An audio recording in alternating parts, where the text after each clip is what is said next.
元チャンネルをご視聴いただいてありがとうございます。元です。今回は超久しぶりの元的 DIY 初心者講座として木工ビスについて解説します。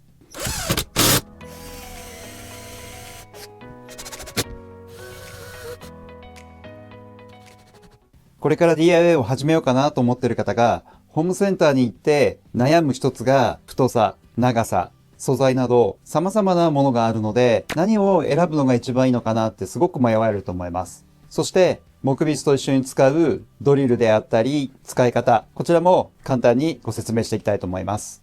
今回の解説はあくまでも私のやり方によっての揃えたものであったりとか使い方になるので本来の使い方と違う部分もあると思います。あくまで参考の一つにしてもらえればいいかなと思います。一言でネジといってもいろんな種類があります。私が持っているネジの数でもこれだけの種類あります。ネジ部の形状は大きく分けて2種類。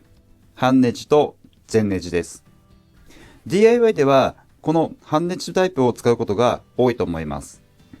半ネジタイプは半分がネジ部になっていて、締め付けると2つの木材を固く締め付ける方向に動きます。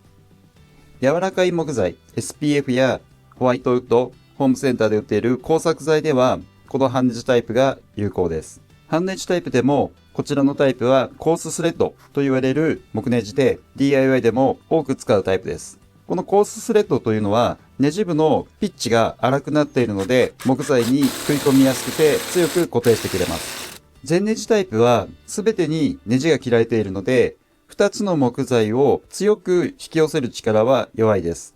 どちらかというと、すでに固定されている木材をさらに固定するときに使うのに有効です。あとは、通常の木ネジの太さよりも細いスリムビス。DIY によっては、これも結構あると便利な木工ビスです。例えば、こういう細い木材を2つ固定したいときに、通常のビスだと、1本止めると、もう2本目を止める幅がありません。なので、ぐらぐら動いてしまいます。スリムビスの場合だと、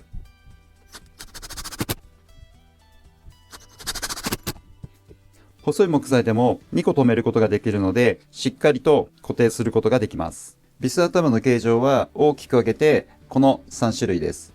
サラビスと鍋ビス、トラスビス。サラビスは木材に固定した時にこの頭部分が出ないので、ネジ頭を出したくない時に使います。この2つは木材と金物を固定する時に使います。鍋頭ビスよりもトラスビスの方が頭が大きくなっているので、固定する面積が大きくなる分保持力は強いです。鍋頭やこういったトラスビスは皿取り加工がされていない金物を木材に固定したい時に使います。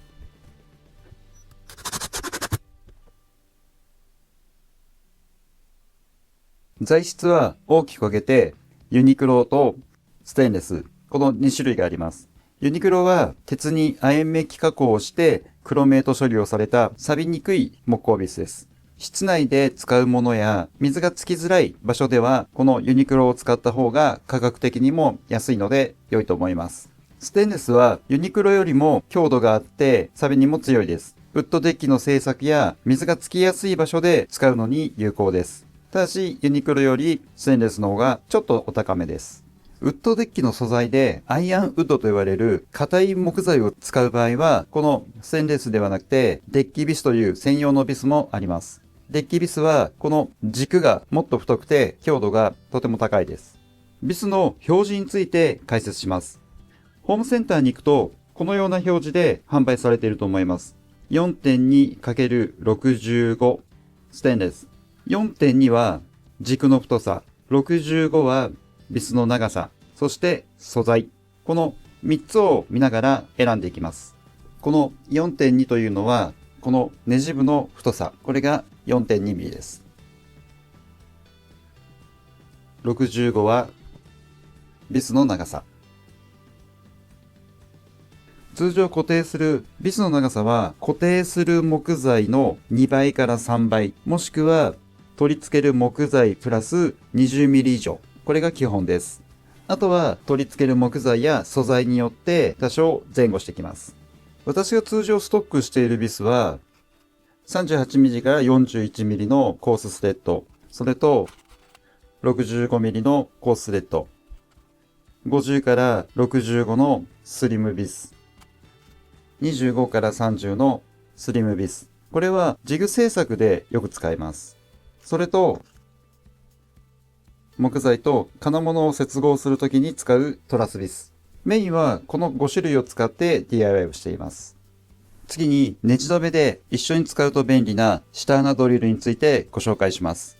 私が一番使っているのはこの 3mm のテーパードリルと皿取り切りです。下穴ドリルや皿取り切りは絶対に必要なものではありませんが、あると綺麗に仕上がったりスムーズなビス打ち、木割れの防止ができます。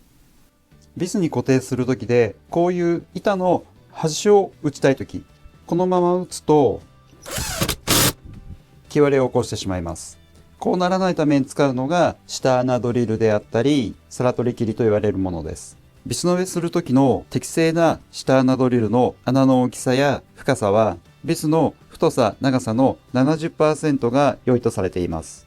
例えば 4.2 の 38mm の場合だと下穴は 3mm、深さは 25mm ぐらいが良いと思います。下穴が太いとビスのかかりが弱くなって強く固定することができません。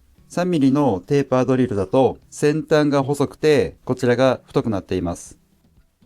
ビスは基本的にテーパー状になっているので通常の木工ドリルよりも先端までしっかりとネジがかかるようにできるのでとても有効です。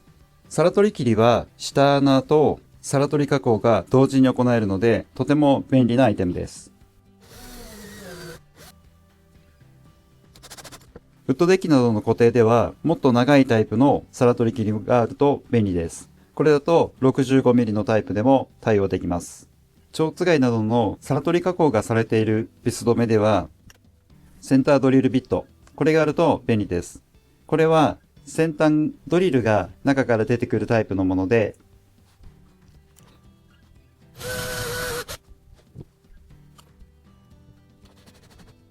最後に 9mm の板と 9mm の板。この2つをビスで留めたいなっていうケース。DIY では結構あるかと思います。で、そういった時の方法をご紹介します。普通にビスを打っていくと曲がったりしてビスが出てきてしまったりします。で、それを防ぐのに薄いベニヤの板、こちらを用意します。これを置いて、さらに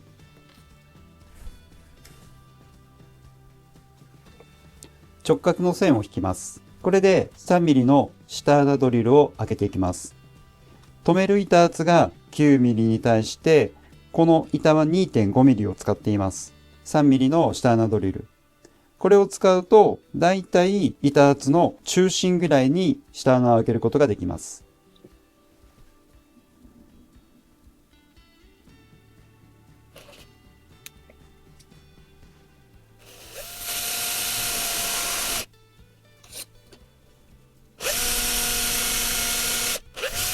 そしてここに皿取り加工をします。そしてビスを打ちます。